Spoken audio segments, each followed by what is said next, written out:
Good evening and welcome all to this one-of-a-kind, unique academic session of the Journal Journey. At the very beginning, I would like to wish everyone a very happy Doctor's Day since today is the 1st of July. And on behalf of Maharashtra State IIP and IIP Raigad, I extend a very warm welcome to all the dignitaries who are present on this platform today, as well as those who are watching us on YouTube Live. It is exactly a year ago that this journey of Journal Journey began. And I must say, with the help of and guidance of Dr. Gangolia sir, Dr. Jay Bhandarkar, Dr. Nimen Mohanty sir, and of course, Dr. Chitra Kulkarni, it is going on exceptionally well. Indeed, a happy moment for all of us. So to start the program, I will invite Dr. Hemant Gangolia sir, who is the Maharashtra State IIP President, to give his address. Over to you, sir. Good evening, respected dignitaries on the dais, Dr. Upendra Kinjawdekar sir, President 2023, our advisor, Dr. Nimen Mohanty sir, our chief guest today is Dr. Dabadkar sir, Vice President West Zone 2020, then our guest of honor, Dr. Sanjay Deshmukh, CIP EB Maharashtra, then our speakers, Dr. Pankaj Agarwal, Dr. BC Kaur, as well as my state convener, Dr. Jay Bhandarkar, Dr. Neha Singh, Dr. Aba, Dr. Jitendra Gawani, EB from Navi Mumbai, and all the dignitaries who are present on this Zoom platform, also the viewers on our MahaIP YouTube channel. At the outset, let me wish each and everyone happy Doctor's Day, and it's a proud day for all of us today. And just a moment, I was thinking 22nd or 23rd March of 2020, when there was complete lockdown. And that time I was IIP Raigad president, and that time we thought what to do. And almost 3 months, April, May and June, was just nothing to be done and what to do. And that time was I distinctly remember of learning the Zoom and everything. And just we thought, let us go back on this Doctor's Day. So Doctor's is very, very precious for us. And that day we started sharing the experiences with the theme of sharing is caring. And we started sharing our experience through this all COVID times. And there we had 2 episodes on July and August also. And then next year again, when the Doctor's Day there, I had just a call from Dr. Jay. He just said casually, अरे आपण PGI कसं ते journal read करायचो, काय करायचो, आणि journal reading असं सहज वार्ता चालली होती. तर मग जसं स्ट्राईक झालं, अरे आपण जर्नल रिडिंग का करू नये on Zoom. And that was only, I think so, 10 days before Doctor's Day. And that strike and just the casual talk just got converted into when to start. Jay बोले कभी चालू करने का, बोले नहीं अब Doctor's Day आ रहा है, Doctor's Day को ही चालू करते. And that started. And so last year on Doctor's Day we started this journal journey, and today we are celebrating completion of 1 year journey of journal journey. So it's a happy birthday of our journal journey. We are celebrating 1 year of our journal journey, and it's all credit goes to our advisor, Dr. Nimen Mohanty sir. I cannot see Nimen Mohanty sir here.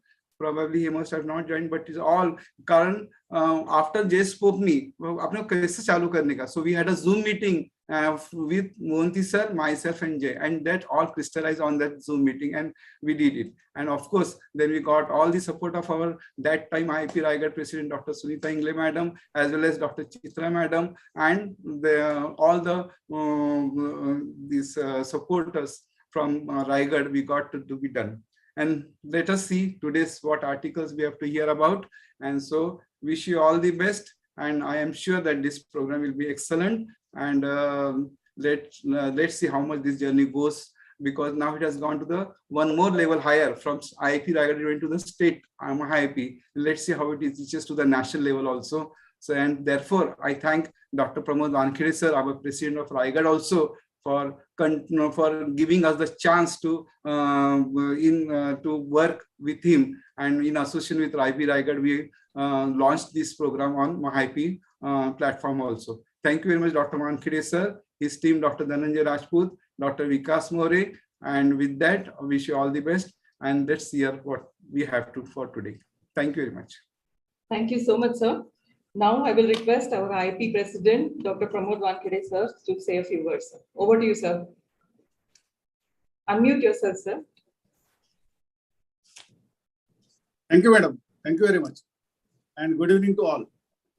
Respected President, Central IIP 23, Dr. Upendra Kinjadekar, sir. Our Chief Guest, Dr. Dabadkar, sir.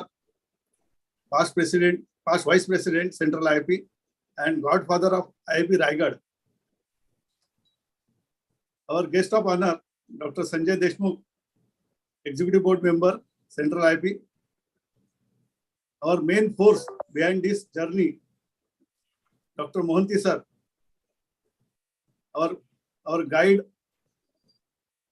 our mentor, and our visionary president, Maharashtra IIP, Dr. Gangolia sir, President Dr. Amol Pawar, convener Dr. Jay Bhandarkar, today's moderator,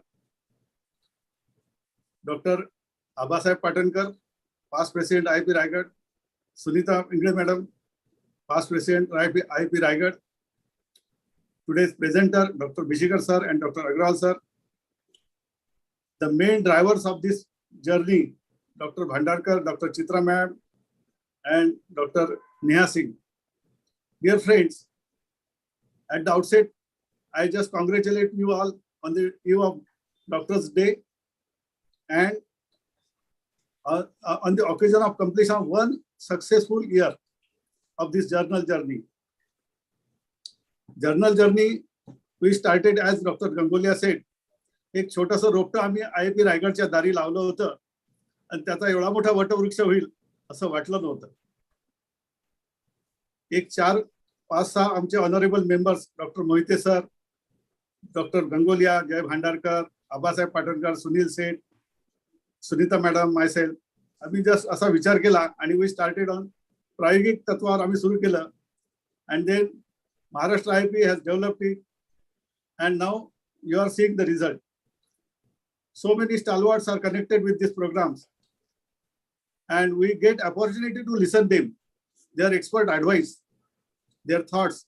This is a very good platform to get such astute speakers. With this, without wasting much time, I extend my best wishes for this program. Thank you very much. Thank you. Thank you so much, sir. Now I'll request Dr. Upendra Kinjadekar, sir, who is here today, to say a few words, sir. Okay, नमस्कार. Good evening. सर्वप्रथम सर्वांना जागतिक आपल्या doctor दिनाच्या हार्दिक शुभेच्छा. Respected President of Maharashtra IIP, Dr. Heman Gangolia, Secretary Dr. Amol Pawar, President of IIP Raigad, my dear friend Dr. Pramod Wankhede, Secretary Dr. Dhananjay Rajput, and सगळे stalwarts who are present on this wonderful program of Journal Journey. I think may it be a newborn child, may it be your marriage, or may it be a choti sangatana. First year milestone is so important for everybody. And what is more important is it is not the destination that matters, it is a journey. So this journal journey आणि या प्रवासामध्ये आपल्याला जे वेगवेगळे टप्पे आढळतात आणि कंपॅनियन्स जे छान भेटतात की ज्याच्याद्वारे आपण अजून आपल्याला स्वतःला आणि इतरांना एनरिच करतो. It's an excellent idea. I remember I was there at the launch of this program exactly 1 year ago. आणि तेव्हा सुनीता मॅडमनी सांगितलं होतं की अक्षरशः आदल्या दिवशी म्हणजे 30 जूनला ही कल्पना जयला सुचली आणि फ्यू अवर्स मध्ये जयला तर सलाम. मग तो क्विज कंडक्ट करू दे की एखादा सायंटिफिक प्रोग्राम करू दे की गाण्याचा कार्यक्रम की हे जय कॅन डू एनिथिंग. आजही त्याने मला दुपारी एका खासगी कार्यक्रमात भेटला आणि म्हणाल सर तुम्ही यायलाच पाहिजे. So I can say no to anybody in Raigad or for that matter Maharashtra, कारण शेवटी पहिलं आपलं हृदय महत्वाचं तिथे. So my compliments and congratulations to all those who are involved. And let this journey continue and let you continue to spread knowledge everywhere. And I'm sure Raigad IIP has already made a name for itself. And now thanks to Dr. Heman Gangolia, it has gone on a state level. And त्यांच्या बोलण्यातलं मला कळलं what he was hinting at. It was trying to go it at national level. तर नक्कीच आपण ह्याचाही विचार करू की पुढे कसं करता येईल. पुन्हा एकदा सर्वांना माझ्या भरपूर हार्दिक शुभेच्छा. Thank you so much. Thank you so much, sir, for your wishes. Now it is my pleasure to introduce the guest of honor today. We have Dr. Sanjay Deshmukh, And Sir is a consultant pediatrician at Nelson Mother and Child Care Hospital, Nagpur, and also at Dev Pujari Shri Child Clinic, Nagpur. Sir is an executive board member of Central IIP 2022, and he was also in 2017. He is a secretary of the state IIP NRC, that is the respiratory chapter. And Sir has been the EB member of COMAD UK 2020. These are his few achievements. And these are the few I mention out of his achievements. So over to you, sir. Dr. Sanjay Deshmukh, sir. नमस्कार, good evening. Good evening. Sir. सर्वप्रथम सर्व मान्यवरांना doctor दिनाच्या हार्दिक शुभेच्छा. आणि आजचा दिवस किती चांगला आहे. 1 जुलै डॉक्टर्स डे आणि याच दिवशी जनरल जे आहे आपला जे आपण ज्याला शॉर्टकम म्हणतो याचा जन्म झाला होता. आणि जेव्हा हे सर्व ऐकलं मी की डॉक्टर जय भांडारकर, डॉक्टर हेमंत सर, हे तर जयवीरची जोडी आहे आपली. त्यांनी हे जे सुस्त उपक्रम सुरू केलेला आहे, this is very commendable. And this is a great initiative for the all young pediatricians. This is a platform for them. So I am congratulate them all. हा फक्त 1 वर्ष पूर्ण झालेला आहे जेजेचा आणि अनेक वर्ष हा चालू राहो. माननीय आमचे अध्यक्ष उपेंद्र सर आहेत. मी विनंती करतो की हा उपक्रम तुम्ही सेंट्रल लेवलला घेऊन जावा तुमच्या टेन्यूमध्ये. आणि आजच्या प्रोग्रामला तुम्ही मला बोलवले. माझे गुरुवर्य डॉक्टर दाभाडकर सर आहेत आणि महाआयपीची टीम हेमंत भाई, Amol, team Raigad, doctor Sunita madam, doctor Patankar sir, doctor Mohanty sir, ज्यांनी मागच्या 1 वर्षापासून त्याला गाईड केलेलं आहे. आणि आजचे आपले एक्सपर्ट डॉक्टर जितू भाऊ आणि डॉक्टर पियुष जैन, या सर्वांना मी अभिनंदन करतो. आणि माझ्या शुभेच्छा जे जनरलला. And congratulation and best of luck. Thank you. Thank you so much, sir. Now, chief guest of today, it's a pleasure to introduce him. It is none other than our beloved Dr. Dabadkar, sir. Introduction, madam. No Yes, formal yes. introduction. Yes, I can sir. start my speech. Yes, sir. Just one second. Dr. Dabadkar, sir, who is a Central IIP West Zone VP 2020 and also the president of Adolescent Health Academy of the Raigad branch. Sir has conducted many workshops and many talks for students, teachers, and parents also. And his famous program Chala Mulana Ghaduya was a big hit. And sir, very brief. Over to you, sir. Thank you, sir. Thank you very much. So I will not waste my time in taking all the names, but I should do as a formality. My friend and President-elect Dr. Upendra Kinzavdekar, Dr. Hemant Gangulia, President Maharashtra, Jay Kumar, Dhananjay Rajput, our President Pramod Wankhede, past President Sunita Ingre, Jitu Bhai, and everybody. Most important is our beloved sir Nimain Mohanty. He is not only our teacher, but he is a guide and philosopher and pillar of the Raigad IIP. Sir, Nimain Mohanty sir, I welcome you. Just I will finish within a minute or so. It is said, Baba Amte once said that for success of any project, 2 things are needed: need of that project, and second, person working for that project. I am so happy and so nice to know that Jay Bhandarkar, as somebody said, he is all the time bubbling with idea, and fortune favors the brave. Like that, Jay Bhandarkar put forth this idea, and I am so happy that this program is one of the most successful program of Maharashtra IIP, which is hosted by Raigad IIP. Second thing, as far as Hemant Gangulia is concerned, thy name is sincerity, thy name is so many things I can say, but it is because of Hemant Gangulia this program is going on. And all other person who are working for this, maybe Sunita madam, Neha madam, Vishal, Abba, Sunil, everybody is working very nicely. I am one of the silent spectator of this journey, and I'm very sure every time I cannot attend this because of so many responsibilities nowadays. But I'm very sure this will be one of the most successful program at national level also if you try in that way. So my best wishes are with you all, and I congratulate on this first birthday of this journal journey, and my best wishes are with you. So thank you very much for inviting me. It's a great honor. I don't know whether I really deserve this or not, but thank you Hemant, Jay, and everybody for inviting me. Thank you very much, and happy Doctors Day. Bye. Thank you very much, sir.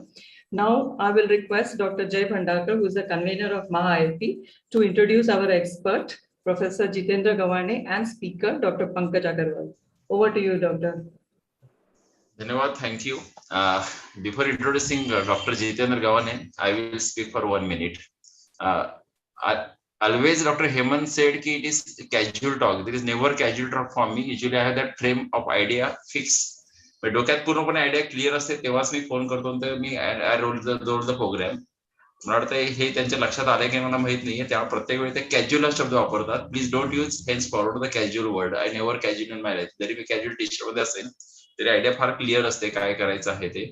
And about the journal journey, I never miss in my life to attend the journal from my undergraduate day. I am saying undergraduate day. मी जेव्हा पे addition होतो तेव्हा पण मी आमच्या सोलापूरला आमच्या ते consultant every month there was a hall and there was a senior hall consultant, Dr. Kasliwal sir, Atul Kulkarni, and lot of stalwarts from the Solapur going to present their articles and cases there. So it is a wonderful way of learning. As a professional pediatrician, I can say a doctor who have wonderful, God given a wonderful chance to work for the kids where the life starts, and there is no way where you can miss to learn the things because you are delayed. काम आपण असं म्हणू की आपलं जे field आहे की त्याच्यामध्ये आपण dealing with the lives of the kids, specifically patients. So we should be very perfect and try to get lot of knowledge by the lot of question. And suppose you get a good knowledge and you can save the patient as the best way to help the society, to the nation. So this is my feeling. And again, I request Dr. Hemant Gangulia, never when you take my name, never I call you for the program, any program that is specifically academic program. I am never even non-academic program. Already my डोक्यात idea कसं करायचे fix असते. त्यामुळे never casual when I suggest the program. Thank you very much. That's why I have my pleasure to welcome Dr. Jitendra Gawane. Why you are chosen to taken for this product? Because the articles on the typhoid vaccine, and Dr. Jitendra is a professor of MGM College pet department, very near to us, and he immediately agreed because he worked with Dr. Vijay Vile sir in NMC by rolling the typhoid vaccines. So specifically when we call the expert, we see that he had that knowledge or about our work about it, something about this article related to the subject. So he's a professor at MGM College and a member of Quadic COVID Force 2021, work with Dr. Suhas Prabhu and team, and is a president IIP 2020 at present also, an executive board member of 2022 present Maharashtra IIP. And as you know, this Mahapadikon 2019, he wholeheartedly almost work conducted, rather than conducted, organized, or he was coordinating all the workshops for them, so he's coordinated during IIP also. So over to Dr. Sunita again for continue this program. Thank you. And do attend all MAIP programs you are coming in this month and next 6 months. Thank you. Sir, आपले हे presenter. Do I introduce Dr. Pankaj again? Yes. Okay. Please. So here was a young, dynamic, and smart pediatrician from Nagpur, Dr. Pankaj Agarwal. He is the director of Nucleus Mother and Child Superspecialty Hospital, Nagpur. He is the director of Gayatri Child Care Clinic, Nagpur. Again, visiting consultant to many hospitals. And he was the honorary general secretary of the Indian Academy of Pediatrics, Nagpur. Executive board member, right present. He is a executive EB member of this MAIP, and treasurer of the IIP in 2020, and is even was the executive board member IMA. So I just have my pleasure to introduce Dr. Pankaj Agarwal. Welcome, sir. We have the grand rehearsal 2 days back, and he was very well engrossed with the sir. तैयार हो जाएगा. So I think he's ready to present this today's first article. Thank you, Pankaj. Welcome. Dr. Pankaj, Hello. you can start your Yes, ma'am, am I audible? Yes, you are. So first of all, I would like to thank Team MAIP for giving me this opportunity to be the part of this prestigious program on the first year anniversary of Journal Journey, and also on the occasion of Doctor's Day. So thank you, MAIP and Hemant Gangulia sir, for giving me this opportunity. Now I'll start my presentation.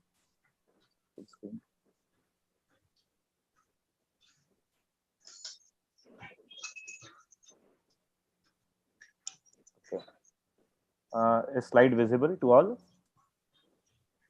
Yes, sir. It Okay, is. thank you. So,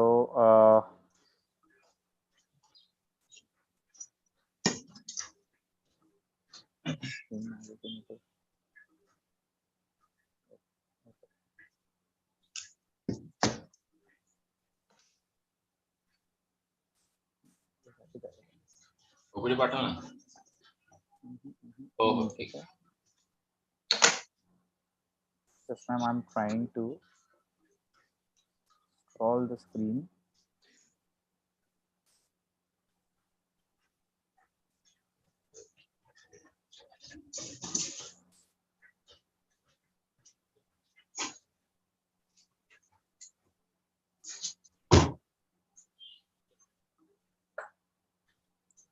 There is some technical issue, I guess. Pankaj just इसको wait for tag a करो, minute. Cursor से tag करो पहले और बाद में फिर इसको हाँ, just एक मिनट सर. हाँ, फिर से एक बार शेयर करो आप. हाँ, वही कर रहा हूँ sir. I'm just doing it again. Yes. एक मिनट नीचे से. कर हाँ हो जाए. Yes. Yes, yes. I guess it's Go ahead. working now. Yes, yes, yes. So, my topic today, it's a research paper which was published in the volume 59 on May 2022. And it's an article, it's a research paper on long-term persistence of immunogenicity after primary vaccination and response to booster vaccination with typhoid conjugate vaccine. And it was, and the result of phase 4 extension study. So I would like to make it clear that at present, there is only primary vaccination which is recommended by IAP for typhoid vaccination. And this was the study to see the effects of booster vaccination with typhoid conjugate vaccine. Just a minute. It's not moving. Tag करो, cursor से tag करो. Yes. Yes. So let us first start with the history of this vaccine. So first typhoid vaccine was developed by Elmroth Edward Wright in 1896, and it was made specifically for the military use because there was no proper sanitation facilities, and soldiers, they were having they were suffering from typhoid, and it reduced the mortality to significant level.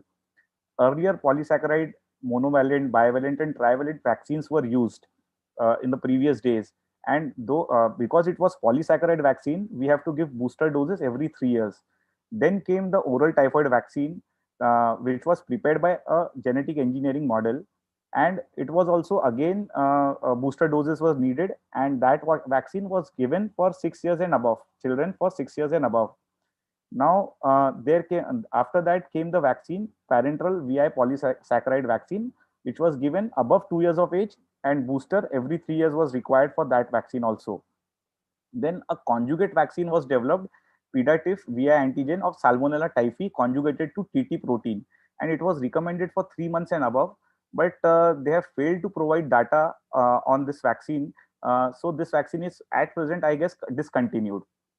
Now, the present day typhoid vaccines, there are 4 companies which are recognized or which are approved and marketed in India. First one is the Typbar TCV. It is developed by Bharat Biotech, and it is recommended for children above 6 months and above, and it is conjugated to the carrier protein of tetanus toxoid. Another vaccine, it is by Abbott Pharma, 6 months and above, conjugated to tetanus toxoid. The carrier is tetanus toxoid. Then Zyvac TCV, it is developed by Zydus Cadila Pharma, and it is also recommended for the children from 6 months and above, and it is also conjugated to the carrier protein tetanus toxoid. Another vaccine which was developed recently, that is Typhi BEV. It was developed by GSK and now at present marketed by BEV. And this vaccine is conjugated to CRM197, which is a non-toxic mutant of diphtheria toxin. Another vaccine is being prepared, and diphtheria toxoid is being used for that vaccine, but it is under clinical trial phase 2 and phase 3. So it is yet to be marketed in India at present. The study is going on in Africa. Now, the background of this study, why this study is needed. Typhoid conjugate vaccines have VI capsular polysaccharide of Salmonella typhi conjugated to different carrier proteins. 4 such TCVs has been approved in India in phase 2 and phase 3 clinical trials. Now, single dose of TCV is recommended at 6 to 9 months of age by IAP. Now, what was the objective behind this study? The objective was to evaluate the persistence of antibodies 3 years after primary vaccination with Cadila and Bharat TCV administered in previous phase 2 and phase 3 studies, and to study the booster dose response to Cadila TCV. Now, methodology or methods used for this study, it was an open label phase 4 extension study, and it was conducted in September 2019 to November 2020 at 7 tertiary and multi-speciality hospitals. These were the same centers which were used for the primary study. Subjects aged 6 months to 45 years were enrolled, and approximately 35% of the subjects, they were below 12 years, and 65 to 70% of the subjects were above 12 years of age. Now, the inclusion criteria. Age must be 6 months to 45 years as it was defined in the previous study. They must have participated in the previous study and received TCV of Zydus Cadila or Bharat Biotech. And they must have completed study with pre-vaccination and post-vaccination immunogenicity assessment. And they must have completed 3 years after primary immunization with TCV. So these were the criteria for getting included in the study for the subjects. Now, the exclusion criteria, many of the subjects who were approved were excluded because of some reasons. So the patients, the subjects having typhoid fever or vaccination against typhoid after previous study, or subjects having significant systemic disorders, immunological disorders, coagulation disorders, thrombocytopenia, subjects on anticoagulant therapy or immunosuppressive therapy, or they had a history of blood transfusion within past 3 months, or alcohol or drug abuse, because adult patients were also included in the study within the past 1 year. So these subjects were excluded from this study for the authentic data. Now, the potential subjects, they were approximately 236 subjects which were potential to participate or take part in this study, and out of which 117 they have received vaccination from Cadila in the first dose, in the first vaccination, and 119 from Bharat Biotech. Total 236 in the previous study completed both pre-vaccination and 6 weeks post-vaccination immunogenicity assessment. These subjects were considered for enrollment in current extension study 3 years after the primary vaccination. Now, out of these subjects, 115 subjects were excluded due to various reasons. 37 of them were non-contactable. Non-participation of one study site, one of the hospitals was not participating in this study. 37 patients refused to participate in this study, and 11 subjects, they were relocated. So those were excluded from the study. Now, remaining 121, they were screened, and out of those 121, 9 were again excluded because they have received another dose of TCV out of the study, and they were not meeting the inclusion and exclusion criteria. Now, the procedure which was followed was very simple. Blood samples of eligible subjects were collected to evaluate the baseline anti-VI-IgG antibody. Baseline antibody titer less than 10 international units per ml, seroprotective cutoff titer of 2 mcg per ml were considered to receive a booster dose of Cadila TCV. So anybody having the titer more than 10 international units per ml was not given the booster dose. So 0.5 ml of purified VI capsule of polysaccharide of S-typhi conjugated to TT was given intramuscularly in the deltoid region, and the patients the subjects were observed for 30 minutes for immediate adverse events. And post-vaccination antibody titers studied at 10th and 28 days after vaccination. Now, there were assessment variables which were considered. The first one was the primary immunogenicity variable, that is persistence of VI-IgG antibodies 3 years after primary vaccination, and seroconversion 4-fold or greater rise in antibody titers after 28 days post-vaccination. And secondary immunogenicity variable, that is the seroconversion and geometric mean titer of antibodies at 10 days and 28 days after vaccination. It was considered. Now, the baseline analysis says the immunogenicity in 112 subjects were considered, and out of 112, 95 were in the immunogenic criteria, immunogenic belt. So they were not given booster. So out of those 95, 89.3% maintained seroconversion and baseline and hence excluded. This shows that almost 90% of the patients, they were having sufficient antibodies in their body or immunogenicity in their body even after 3 years after the primary vaccination. And 6, there were voluntary withdrawal. So 20.5% subjects were eligible to receive the booster dose. That means only 17 subjects out of those 250 subjects were given the booster dose of Cadila TCV. Now, analysis of the post-vaccination immunogenicity. All subjects showed seroconversion with significant rise. That is, significant rise is 4-fold rise in the geometric mean titer in antibody titer after vaccination after day 10 and day 28. And 4 out of 17, that is 23.5%, shows adverse events of mild to moderate intensity like local pain, swelling, redness, fever, headache, and which subsided by normal medications like paracetamol in 2 to 3 days. Now, there were some limitations of this study.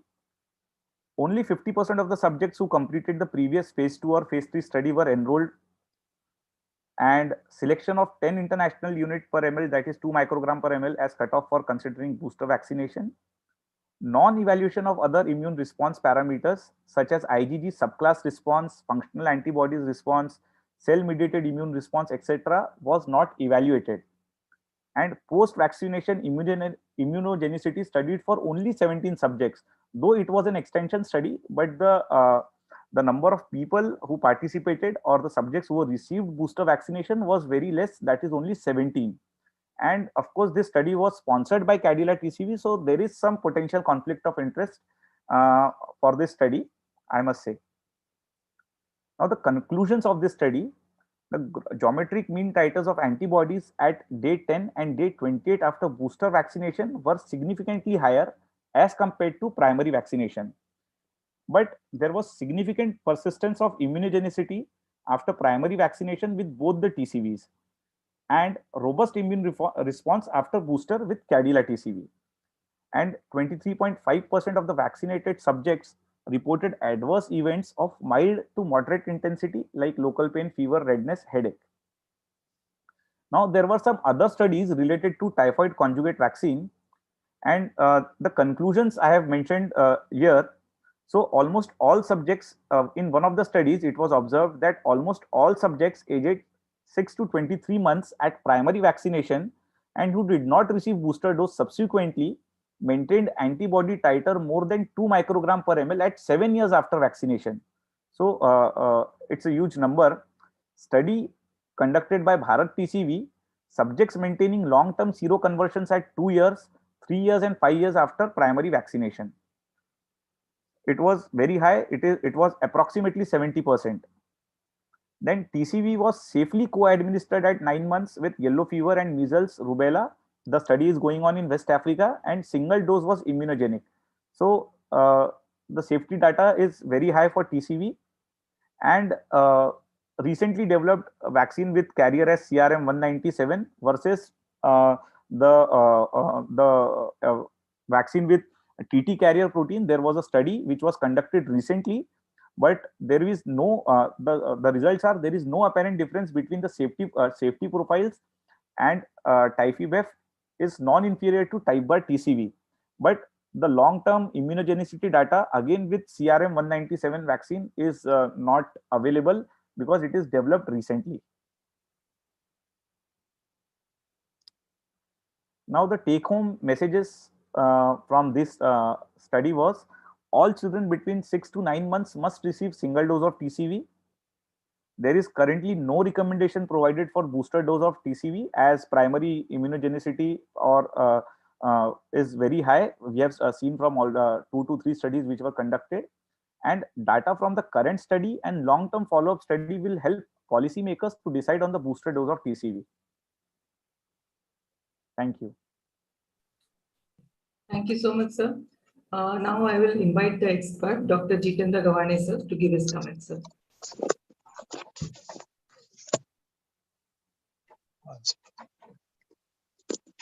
Good evening, all.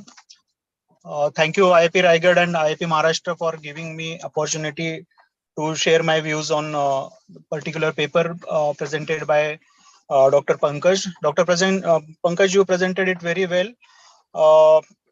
So I'm sorry, I will be little critical about the paper which was presented, not for Pankaj, but overall, because it is a discussion where we want to improve in further studies. So first of all, this study is, whenever we are presenting, we should always tell where it is published and who are the authors and who is the corresponding author, so that and the journal where it is published and the impact factor of the journal, so that we know whether it is a sponsored study or a paid published study, or so authenticity of the study we always will be aware upfront. That is first. Secondly, I'm little concerned about the title of the study is a persistence of immunogenicity they have written. Now, immunogenicity we all know is a ability of the antigen to produce the antibody or humoral or cellular response to particular antigen. Now, what they have studied in this study is a persistence of antibody response and not immunogenicity per se of the antigen. So it would have been better if they would have titled it as a persistent of antibody response and booster dose response to antibodies. So that is my first take on this. Pankaj told about history of typhoid conjugated vaccine right from the military days to oral typhoid vaccine, and how we came to the conjugate typhoid vaccine, and now how it is getting better in terms of reactogenicity by using CRM proteins and all. And background of the study also he mentioned very well, with a need that whether this particular vaccine is having long-term protectivity or no. It was a good mixture of study population. Adult and children were like 35% and 65% were enrolled for the study in previous phases. But only problem, as Pankaj mentioned, is out of that second and third phase trial, they could carry only around 120 or something odd people as for phase 4 extension study. So really they are missing at 50% of the eligible people who were there in that population, and loss of population size to up to 10 to 20% is still acceptable, but here it was 50%, so it is a big limitation of this study, I would say. Out of that, again, they decided to give booster doses to only those with a random cutoff of 10 international unit per ml of antibody titers, and that also cannot be considered as a gold standard, because we know that there are IgG subtype antibodies. We know that there is a humoral immunity acting. So antibody particular titer defining as a protective titer is very difficult, but still for study purpose, we have to select some particular cutoff, and that they have considered as a 10 international unit.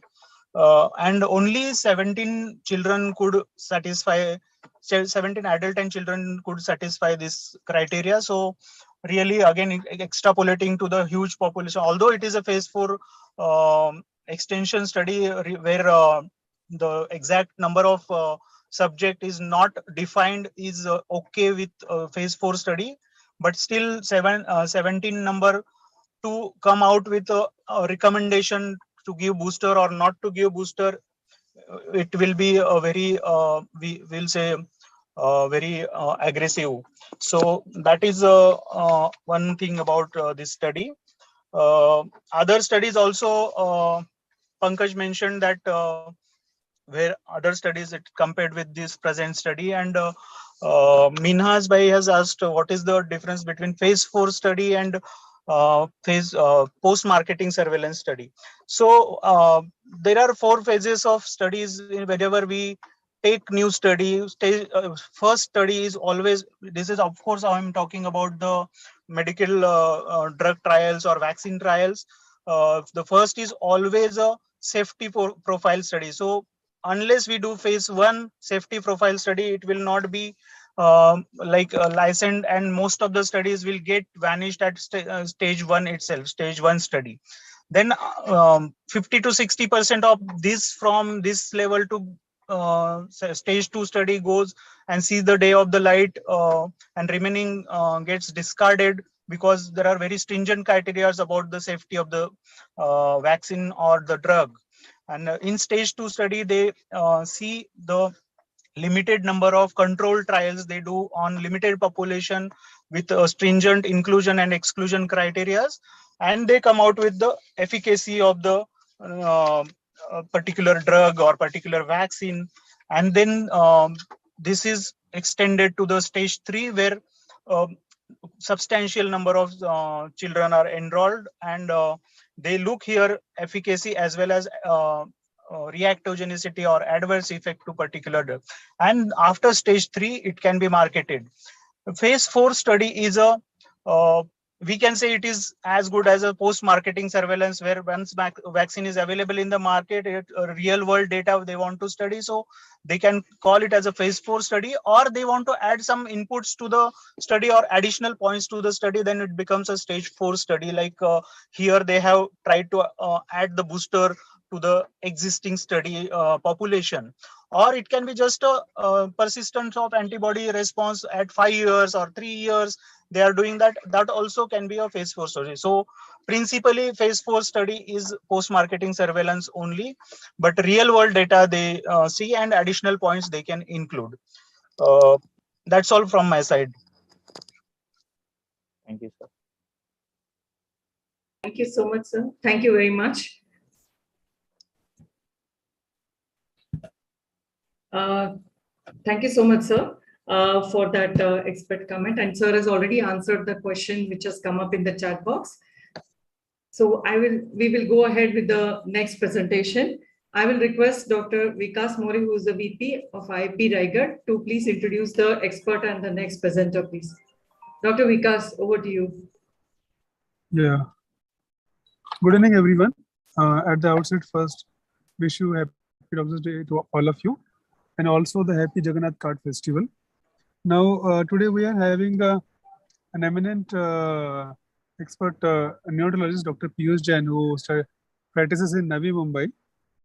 He works as a consultant neurologist at Cloud9 Hospital, Vashi, Navi Mumbai. Worked as a associate professor at MGM Hospital. Done his DM neonate from KEM Hospital, and got his advanced training in neonatology from Monash University, Melbourne, Australia. We are witness to his expertise in Navi Mumbai because he takes care of all of our premature new babies. Thank you, sir, for your participation in this. And secondly, we are having an expert speaker. I am sure that looking at his profile, you will be really know you will really feel that you are going to listen best presentation for coming half an hour. He has done his DM neonate from LTMMC in Navi Mumbai. Done his has his 7 original research papers, especially research in human milk bank. His area of interest are in extremely premature babies and evaluating their outcomes. He is currently working at Colors Hospital and New Era Hospital. Over to you, Dr. Swapnil Beshira. Thank you for the introduction, sir.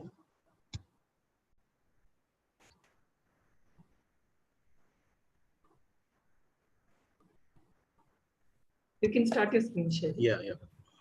Respected expert and all participants who are listening, very happy Doctors' Day to all. I would like to thank IIP Nagpur for allowing me to represent Nagpur at such a huge platform. Specifically, Dr. Sanjay Deshmukh sir is always supportive. Is my screen visible? Yes, sir. It is, but your presentation is not. Yeah.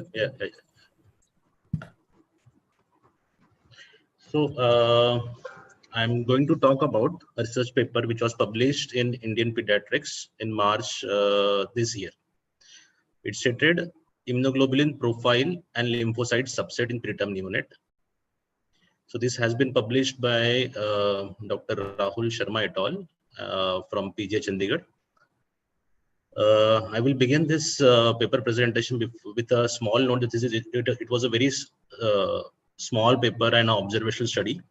So with the permission of the expert, I have included some little bit of physiology in this research paper, which according to research paper should not be included, but just to make it a little bit interesting, I have included it. So sepsis, we all know, is more often in preterm babies.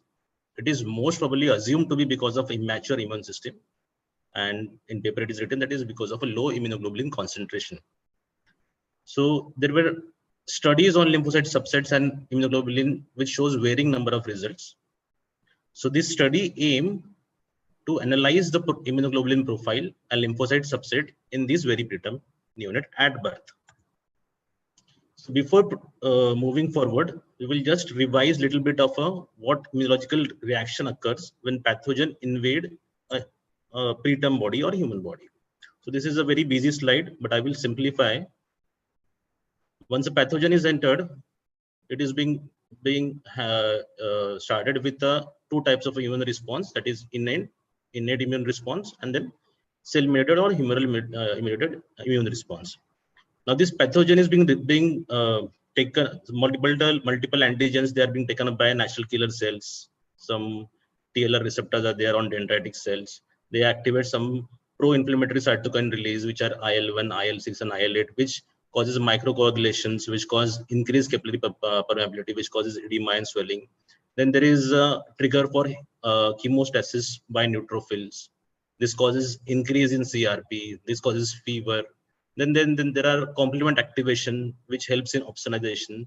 Now, once this pathogen is being presented to dendritic cell, it activates two responses: cell-mediated immune response and humoral immunity.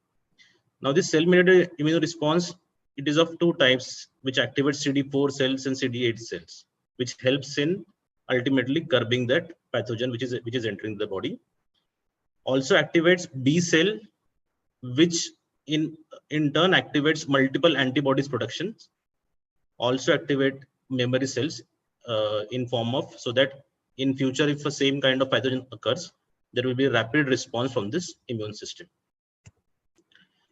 Now, about immunoglobulin profile, there are some previous documented study which says that as gestation increases, there is increase in IgG concentration in the baby's body, that is preterm baby's body. Also, along with increasing weight of the baby, there is increase in IgG concentration in the baby's body. Now, this serum IgG level in fetus are extremely low until 20 to 20 weeks of gestations, when there is start of an active transport of IgG, which largely occurs from maternal origin across the placenta. Now, the transport of IgG is an active process, and neonate serum concentration at birth is around 5 to 10% higher than the mother. The concentration of IgG decreases postnatally because of a catabolism of this maternal IgG, and later it dips to nadir, that is at up to 3 to 4 months of age. Adult concentration is reached by 4 to 6 years. Similarly, IgM, as being a large molecule, it is not transferred transplacentally. However, the fetus has ability to produce IgM at 8 weeks of gestations, whereas Ig is start of production at 30 weeks of gestation. There are very low levels of fetal IgM, that is less than 10% of adult level at term gestations, and this reaches to normal level by 1 to 2 years of age. Adult levels of IgA are attained near puberty, and because maternal fetal transport of IgM does not occur, elevated concentration suggests intrauterine infection at birth. Now, coming back to this study, it was an observational study which was conducted at a tertiary care hospital. It was a single-centric study at PJ Chandigarh. The study was conducted after obtaining institutional ethics committee approval. About inclusion, the babies which were born consecutively in 1 year between gestation of 26 to 30 weeks were included. And those babies during those particular period who has suffered severe perinatal asphyxia, or suspected or proven chromosomal anomalies or intrauterine infections, definite immunodeficiency in siblings or parents, mother with chorioamnitis, multiple fetal gestations, acute febrile illness 4 weeks preceding the delivery, mothers who are on long-term steroids and who have received recent vaccination or having touch infection were excluded from the study. Babies who were enrolled, their gestational age were confirmed by a new Bullard score after the delivery, which was seemingly in this study.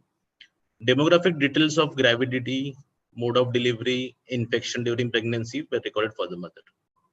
Neonatal details includes birth weight, gender, Apgar score, antenatal steroids, various morbidities in NICU were recorded. For analysis of immunoglobulin as well as others, mother's venous sample, blood sample were collected prior to delivery, and 5 ml of cord blood was taken post delivery.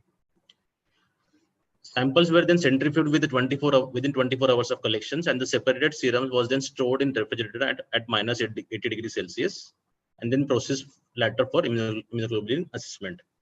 Lymphocyte subsets, T cell, B cell, natural killer cells, NK T cells were estimated using monoclonal antibodies against CD45, CD3, CD19, CD1656 for NK cells.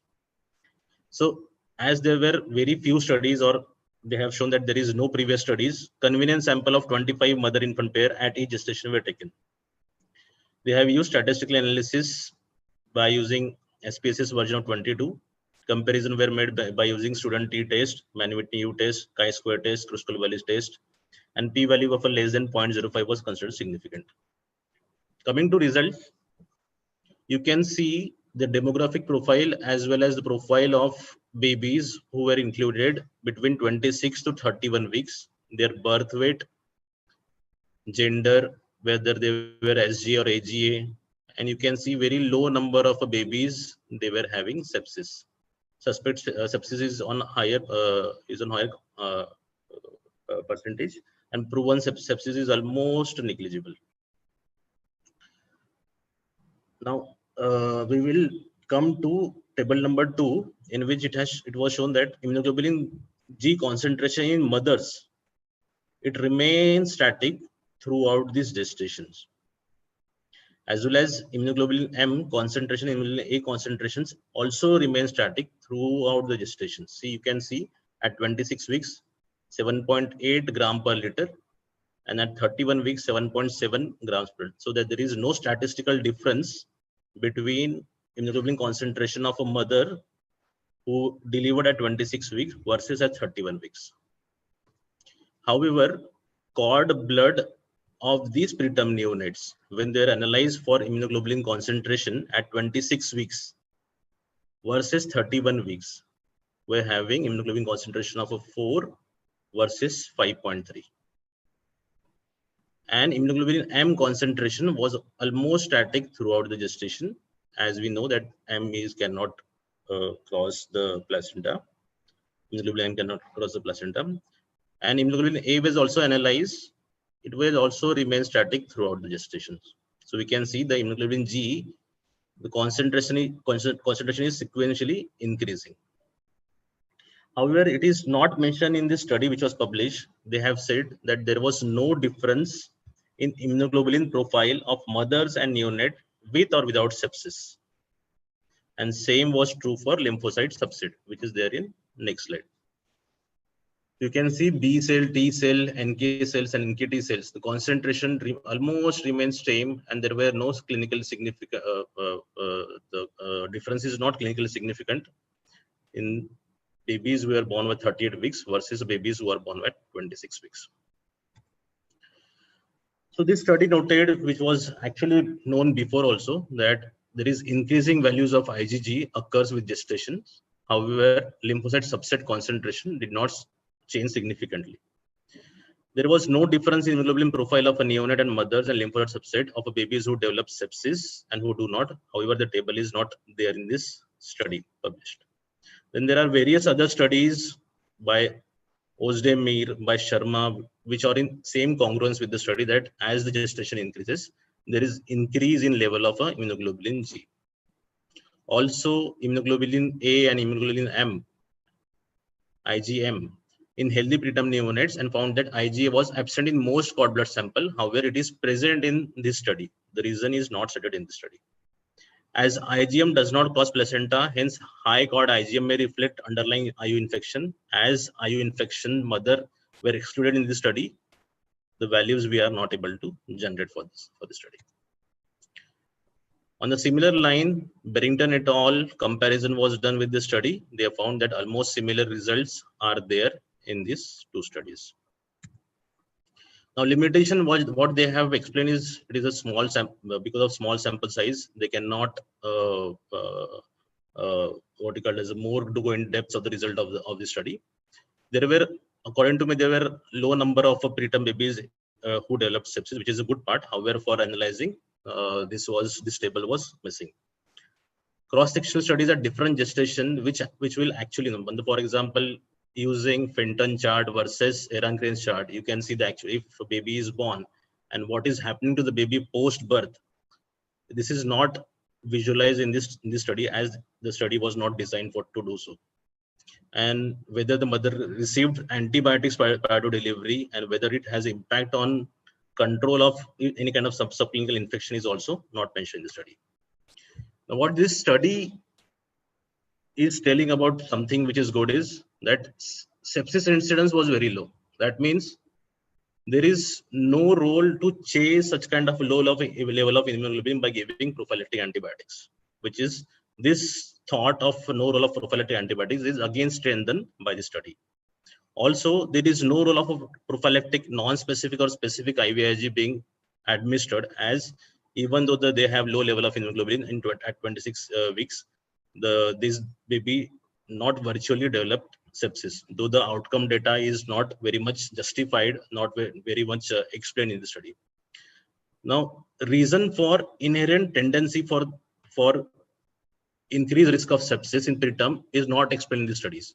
The what chart I have shown you in previous slide, that pathophysiology of sepsis, preterm neonate is at immaturity at most of the steps. That means the way the phagocytes are activated, the way the inflammatory markers they are released, the way the plasma B cells they are activated.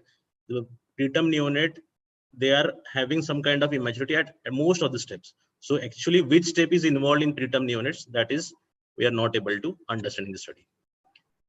Now, again, if you go in deep of this study, you can see this 846, 0.8 kilo babies is having concentration of immunoglobulin concentration G of 4.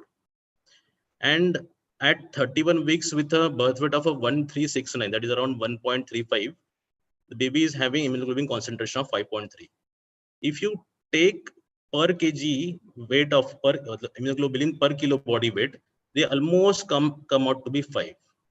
This again strengthens that being premature doesn't mean that baby is going to have infection. Again, reason for not including mothers with chorioamnitis is not mentioned. Outcome of neonate not taken into consideration in this study.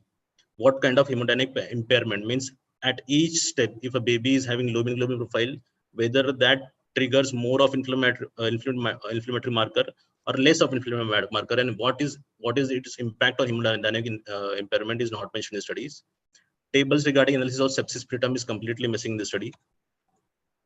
Now, also they have, because they are at a higher institute, they might have the leisure of going into depth of biochemical analysis. Various subunits of IgG, they have not been analyzed. CD4, CD subset could have been analyzed since they have taken a sample, which would have helped us in better understanding. Now, having said so, we feel that preterm neonates, they are with a low immunoglobulin profile. But can we imply this in clinical setting? The answer will come from this study, that if a preterm infant with a low immunoglobulin profile have increased risk of sepsis, but do not benefit from giving prophylactic immunoglobulin. Another thing, by giving IVIG is not answer for what you call as to turn into clinical practice. Giving IVIG has been, we have stopped using IVIG for suspected or prophylactic use of a sepsis. This is all from my side. Thank you. Thank you so much, Dr. Swapnil. Now I will request our expert, Dr. Piyush Jain, to give his expert comments. Sir.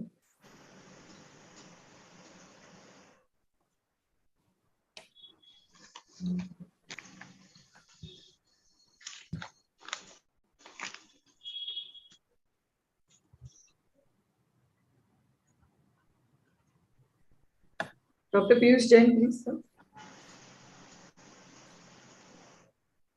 Sorry, mic was mute. So it was an excellent presentation by Dr. Swapnil. First of all, I would like to wish happy Doctors' Days to all the available dignitaries. And I would also like to thank IAP Raigad, Dr. Gangulia sir, Dr. J. Bhandarkar sir, for inviting me for my expert comments. But as we have seen already, Dr. Swapnil has already briefed most of the points and most of the drawbacks of this study.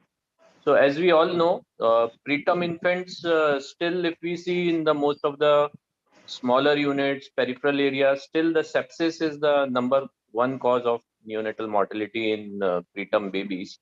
So that way, if we look, this appears to be a quite relevant study to understand the level of various antibody levels, immunoglobulin levels in the preterm baby, whether they are really one of the causative factor for neonatal sepsis. But as we have already seen in this study, because of the probably low sample size and very low incidence of sepsis in this particular institute, this again shows that yes, being a preterm babies and having low immunoglobulin level does not always leads to sepsis. So there can be other multiple factors which we need to analyze, obviously, before jumping to any other conclusions. Also, the other major drawback of this study, I would say that since this study aimed to make a normative data about the immunoglobulin levels in premature babies, they could have easily asked for a multicentric type of study where they could have arranged a much bigger number easily, because they have to just collect the blood sample as per their recommendation, and they could have easily involved many other centers to make a normative data. So just from a sample size of 125 babies, and that too in the 4 different gestation age category, and they have collected around 25 samples for each gestation, it is very, very difficult to draw any conclusion about the making the normative data about the what is the level of immunoglobulin level in these premature babies. So remaining all the things are very well briefed by Dr. Swapnil. So if any other comments, I am happy to take any questions or any arguments. Dr. Minaj Sheikh has raised his hand. Sir, you can go ahead. Good evening, friends. Thank you for including me in discussion. At the outset, happy Doctors' Day to one and all. And I must tell, both of the presenters have done excellent job. Swapnil was very clean in terms of his slides. I know this is a PJE style, where they make the slides very clean, less colorful, and lot of impact into it. So both did well. My question to Swapnil is that, you have 3 studies that you have talked about. The one, the parent study, wherein we have this immunoglobulin level. The second, where you said that, low immunoglobulin level does not have the chances of increased infection, and then no role of prophylactic immunoglobulin. And the third is Cochrane data. So I want to know one single line interpretation of all these 3. I will just tell you in brief about this thing, that having low immunoglobulin means why these babies, they are having low immunoglobulins. Why that after 22 weeks only they start active transport from mother to the baby. Why these kind of stuffs are there, that they are hypo-reactive to any kind of foreign antigen, maybe bacteria. So this is the basic phenomenon in which why fetus is not getting rejected by mother. Their entire immune system is hypoallergic, hypo-reactive to most of the antigens. Now this is also what you called as a blessing in disguise. That's if some foreign antigen comes to their body, they have a less reactogenicity. It is not mostly because of hypoimmunoglobulin, the low levels of immunoglobulin, because once you do analysis of a per kg body weight data, you find most of them have a similar, 800 gram baby and 1.2 kilo babies, they will be having almost similar concentration per kg body weight. Now, once gestation increases, their reactogenicity to produce inflammatory marker, that increases. Better. So there is actually no role of immunoglobulin, which has been initially before 2014. There were multiple studies in which it was found that it is very much reliable to give prophylactic antibodies for proven sepsis, for sepsis even that was used right, left, and center. But once I've started, I think my DM from in 2014. After that, most of the studies they came that it's a big trial INIS which came, which stated that there is actually no rule of giving prophylactic immunoglobulins. So people has stopped using immunoglobulin in case of a suspected as well as proven specific infection with a non-specific as well as IgM enriched. And Cochrane has specifically mentioned there is no need to do further studies on this also. Great. Because it is proven beyond doubt that there is no role of giving prophylactic immunoglobulin despite having low level of immunoglobulins in these babies. Very good. Thank you so much, sir. The last comment from my end, I'll tell you, this particular session is very clear about no role of immunoglobulin in neonate, which as an intensivist, I used to think it was there because in adult, like in PICU, it's very clear there is no role of IVIG in sepsis. But we used to think, there is some role in the neonatology, but you made us wiser today that there is absolutely no role of IVIG. That's the biggest take home of today's presentation. Thank you, Swapnil. Thank you so much, sir. Now I'll request Dr. Nimain Mohanty, sir. Sir, your comments on both the presentation. Today, my day is done. This journal journey is actually reaching its desired path, trajectory. Today, both the presentations are absolutely scientific, absolutely excellent. Both the speakers have brought out the negative points in this study. It's not that we will just read the paper and forget about the other things and the recommendation is this. But they have critically analyzed the methodology, the statistics, whether the conclusion drawn is akin to the results of the study or the conclusions drawn from elsewhere, this gut feeling. Everything was brought out, and the other studies which they are supposed to read the other cross references, which they have done very well, and they have related the other advances also in the study. So this journal case presentation, we have been doing it in our PG days. As we know, it is not just to know the subject or to know the matter which is being discussed. It is to what is the research question in this. What are the objectives and why these objectives were chosen? Whether the methods adopted were appropriate for the study. This has to be highlighted in journal clubs rather than just the topics, which both the speakers have very well done. I have good luck to everybody, and we hope we'll continue this journey and seek all the help and the cooperation from all our colleagues on this. Thank you. Thank you so much, sir.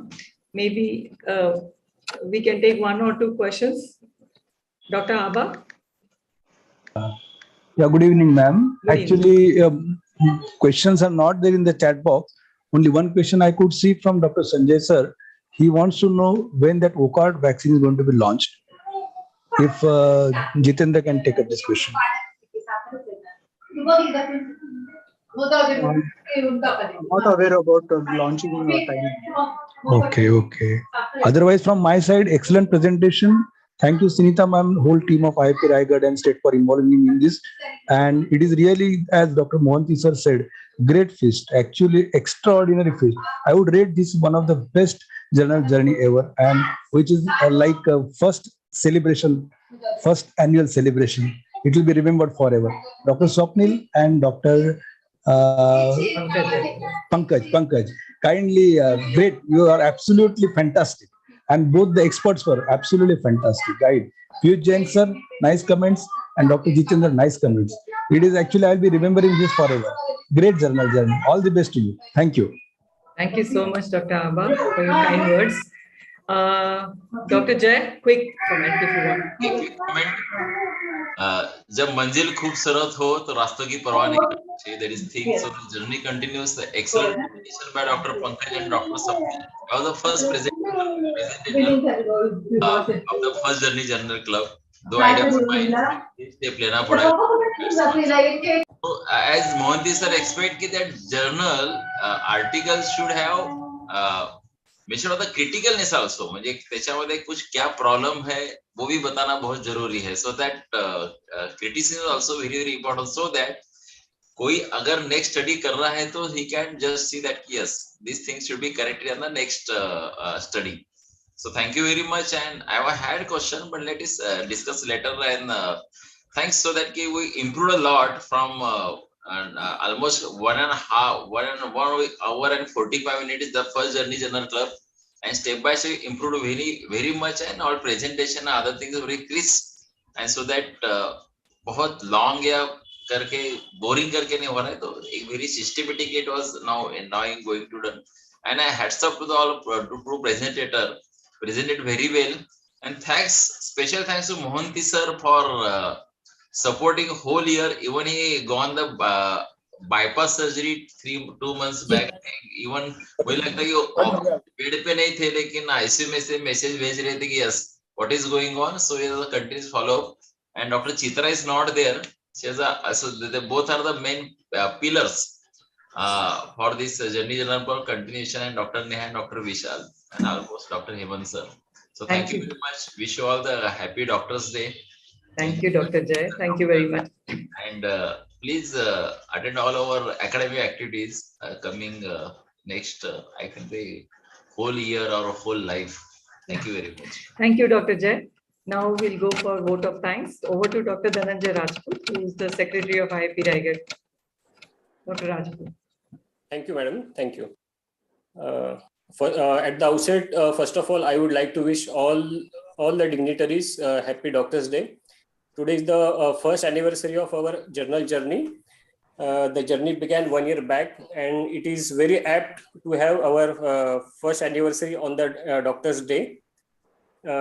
First of all, I would like to thank Dr. Kinjavdekar sir, Upendra Kinjavdekar sir, President-elect National IIP. We are really fortunate to have his blessings today. I would like to thank our chief guest, Dr.